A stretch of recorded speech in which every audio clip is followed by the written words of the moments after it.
ஆண்டவர் இயேசு கிறிஸ்துவுக்குள் எனக்கு அருமையானவர்களே, நம் ஆண்டவர் இயேசு கிறிஸ்துவின் நாமத்தினால் உங்கள் அனைவரையும் வாழ்த்தி வரவேற்கிறேன். பிரியமானவர்களே, நீங்கள் எந்த அளவையால் அளக்கிறீர்களோ அதே அளவையால் உங்களுக்கும் அளக்கப்படும்.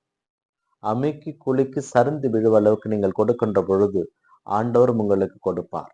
நம்பிக்கையோடு கேளுங்கள், உங்களுக்கு கொடுப்பார். கிறிஸ்து இயேசுவில் மிகவும் பிரியமானவர்களே, இன்றைய வார்த்தை பகிர்வு நிகழ்வுல தவக்காலத்தினுடைய 15வது நாளில் நாம் இருக்கிறோம். ஆனால் திருச்சபையில் இன்று கோடையில் மழை போல, மலையில் மலர் போல, இந்த தவ காலத்திலே புனித யோசேப்பினுடைய பெருவிழாவை கொண்டாட திருச்சபை நமக்கு அழைப்பு கொடுக்கிறது. இன்றைய நாளிலே இந்த தவ காலத்திற்குரிய எந்த நிகழ்வும் இதிலே இருக்காது. இதிலே நாம் உன்னதங்களிலே பாடலாம், அல்லேலூயா பாடலாம், அவரை மகிமைப்படுத்த, அவரை பெருமைப்படுத்த தவ காலத்திலும் திருச்சபை கொடுத்திருக்கிற ஒரு வாய்ப்பு இது. இதை நாம் பயன்படுத்தி கொள்ள கடமைப்பட்டிருக்கிறோம். ஏன் இந்த யோசேப்புக்கு திருச்சபை இந்த அளவிற்கு இடம் கொடுக்கிறது, மகிமைப்படுத்துகிறது என்றால் அவருடைய வாழ்க்கை முறை, அவர் தன்னுடைய வாழ்விலே செய்த தியாகங்கள் தான் இவை அனைத்தையும் நமக்கு எடுத்து காட்டுகின்றன.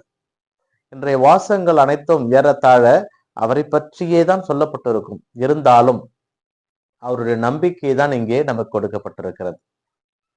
இன்றைய 2வது வாசகத்திலே புனித பவுல் உரோமையருக்கு எழுதிய திருமுகத்திலே சொல்லப்படுகின்ற செய்தி தான் நமக்கு இன்றைய விழாவினுடைய முக்கிய கருத்தாக அமையும். ஆபிரகாமுக்கு இந்த உலகத்தையே கடவுள் கொடுத்தது அவர் திருச்சட்டத்தை கடைபிடித்ததால் அல்ல, அவர் கடவுள் மீது கொண்டிருந்த நம்பிக்கை. ஆண்டவர் சொன்ன உடனே தனது சொந்த இனம், சொந்த நாடு, தாய் தந்தை, வாழ்ந்த இடம் அனைத்தையும் விட்டு போனவர் தான் ஆபிரகாம். ஆண்டவருடைய வார்த்தையை கடைபிடித்து வாழ்ந்தவர். அதனால்தான் ஆண்டவர் ஆபிரகாமை உலகில் இருக்கின்ற அனைவருடைய தந்தையாக ஏற்படுத்தினார். அப்படித்தான் அன்னை மரியாளும் ஆண்டவர் சொன்ன உடனே ஆம் என்று ஏற்றுக்கொண்டு இயேசு கிறிஸ்துவை கருத்தாங்கி பெறுகின்ற பேறு பெற்றார். அதனால்தான் உலகில் இருக்கின்ற அத்தனை மானிடர்களுடைய தாயாகவும் அன்னை மரியாவை ஆண்டவர் ஏற்படுத்தினார். இப்போ இந்த ஆபிரகாமுக்கும் அன்னை மரியாவுக்கும் மத்தியிலே யோசேப்பு என்கின்ற ஒரு நேர்மையாளரை திருச்சபை நம்மை கொண்டாட அழைப்பு விடுக்கிறது. விவிலியத்திலே யோசேப்பு எங்கேயும் பேசியதாகவே இருக்காது. அமைதியான மனிதன், செயல் வீரர். அதனால்தான் ஒரு மரபொழி செய்தி சொல்லப்படுகிறது.